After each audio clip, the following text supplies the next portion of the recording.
The abstract factory pattern is a creational design pattern that provides an interface for creating families of related objects without specifying their concrete classes, promoting encapsulation and allowing for the creation of object families that can vary independently.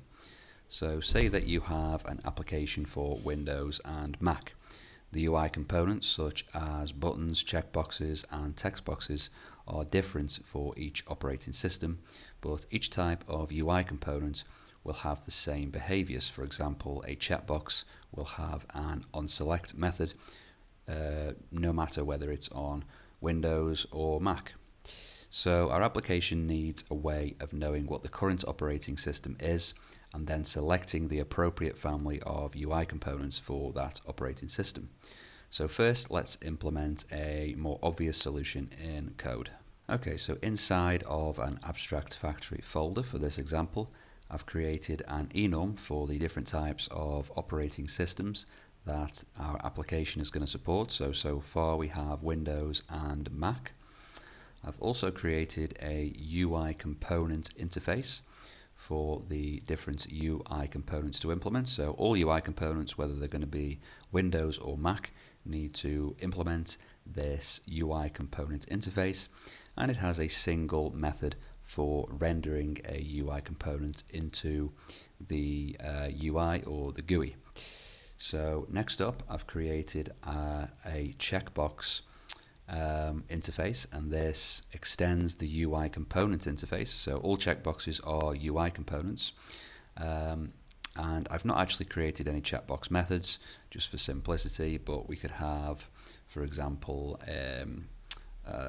onSelect method and any other checkbox related methods. I've also created an iButton interface which also extends the UI component interface. Okay, so now for the concrete Windows components. So I've also created a UI Windows folder for all of the actual concrete Windows UI components, and here we have a Windows button which implements the iButton interface and also implements the render method. And we also have a Windows checkbox which again implements the checkbox interface and also implements this render method. We also have the Mac components, the Mac UI components, and we have a Mac button which implements the iButton interface, the render method which is just logging Mac render button, and we have a Mac checkbox which again implements the iCheckbox interface. Okay, so this is the way we are set up here. So now for the app that we are actually building. So these, all of these classes so far would be probably installed as some sort of package. So next up, let's actually create our sort of application class, and that's going to be called a user settings form. So let's create a new class.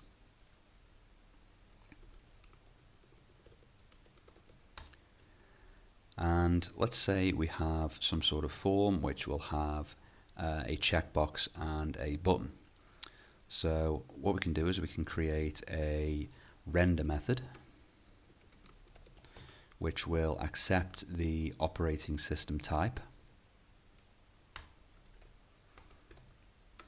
So whether we should render for Mac or Windows, and then we can check what the operating system type is. So if we can say if OS is equal to operating system type dot Windows, then we can create a new Windows button and render it to the screen.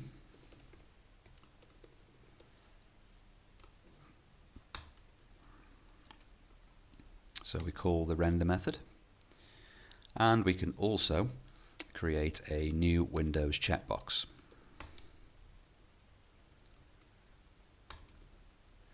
Okay, then we need another conditional statement to check if the operating system is Mac.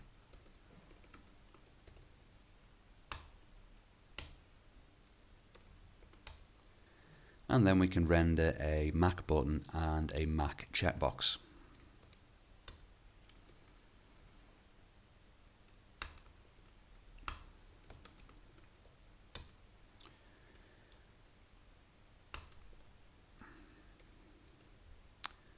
Okay, so hopefully you can already start to see what solid principle we are going to be violating using this solution. But let's first of all, before we discuss that, let's go ahead and actually use this solution as a client would. So if we go into program.cs, first of all, let's specify the operating system that our app is running on. So this would probably be some sort of environment variable or some sort of system variable, some sort of thing that we could obtain from the system that the application is running on. But for now, we're just going to say var OS is equal to operating system type, and then we're just going to say Mac. So we're running on Mac. Okay, so then let's render our user settings form. So we can say new user settings form, and let's then render this form. So we can say user settings form dot render, and we can pass the operating system type, which in our case is Mac.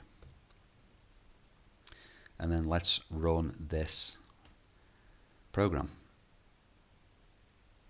And as you can see, we are rendering for Mac and the button and the checkbox for Mac. If we change to Windows, we should render for Windows.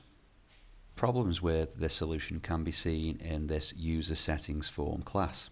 So for every UI that we develop, we're going to have conditionals to check what the current operating system is and render the correct concrete UI components for that particular UI. And this is a maintenance nightmare, as every time we add or remove a type of operating system, we have to modify a load of classes, which is going to violate the open-closed principle.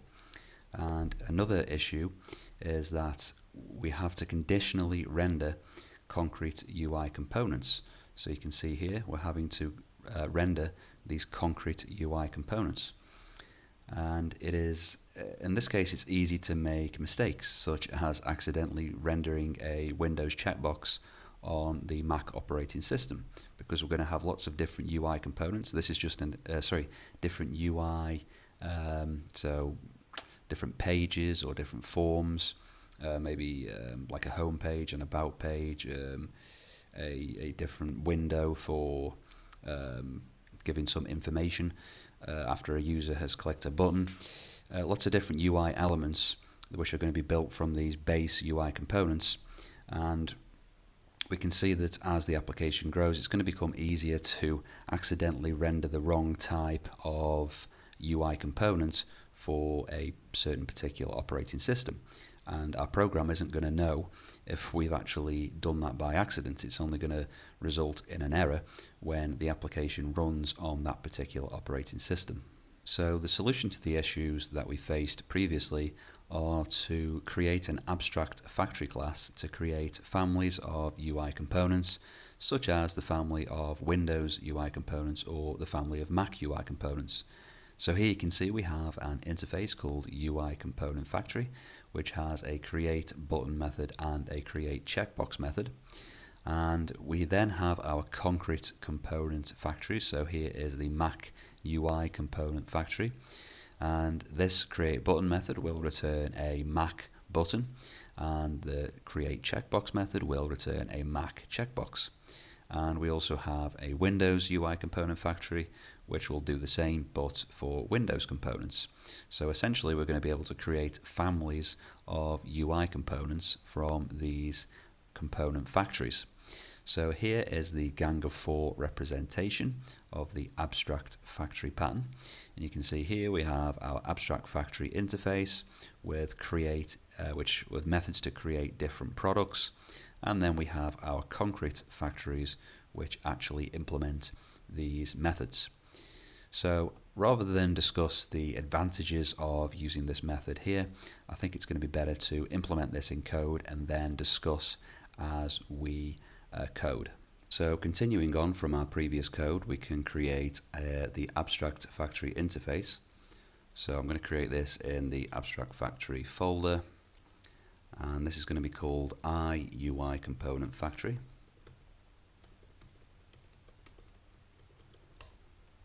And here we just need to create 2 methods, one for creating a button,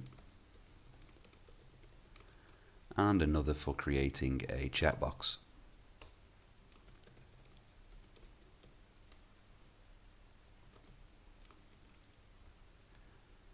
Okay, so now we can create our concrete factories. So first of all, let's create our Mac UI component factory.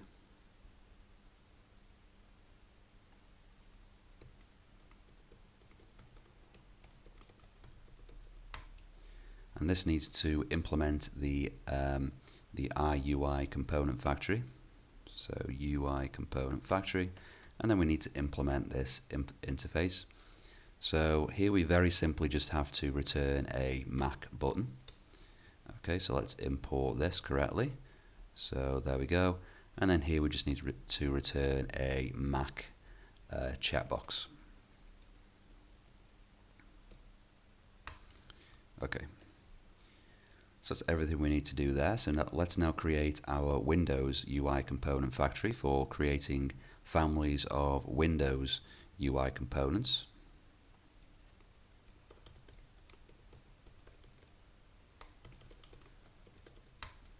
And again, we need to implement the UI component factory interface. And very simply, we just have to return a Windows button here. And that should be Windows button. And then let's import, use the correct namespace.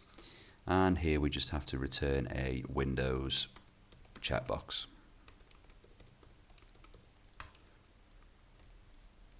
Okay, so now in our form class, so let's go to our user settings form. We can see here that beforehand currently we're having to check the operating system type before rendering the operating system specific UI components. So now what we can do is we can actually use polymorphism so that this client requires no knowledge of the specific of the operating system. Basically, it can just call it can just use the UI component factory to create a button or checkbox and then render it to the screen. And it can do that because we're going to pass the UI component factory into this render method. So now, rather than having to perform all of these checks, we can simply use polymorphism. So we can call UI component factory.create button, and we can render that to the screen. And then we can do the same thing for the create checkbox. Okay, so here you can see that we're using polymorphism by talking to a factory interface to create related UI components. And this client requires no knowledge of the specific operating system. Okay, so this is much cleaner. We no longer need to perform all of these checks in every single UI that we create, such as this user settings form. So let's now have a look at how this solution would be used. So if we go into our program.cs file, we now need to do a few extra things here. So first of all, let's create the UI component factory. And we're not going to assign this any objects initially, because what we now need to do is we have to perform our operating system checks inside of the program.cs file. So we can say if operating system equals operating system type dot Windows, then we can assign the UI component factory equal to a new Windows UI component factory. And then we can do another check here for Mac.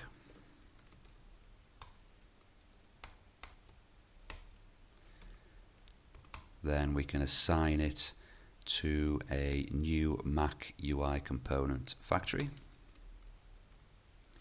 And if the operating system doesn't match any of the supported operating systems for our application, then we can throw an exception.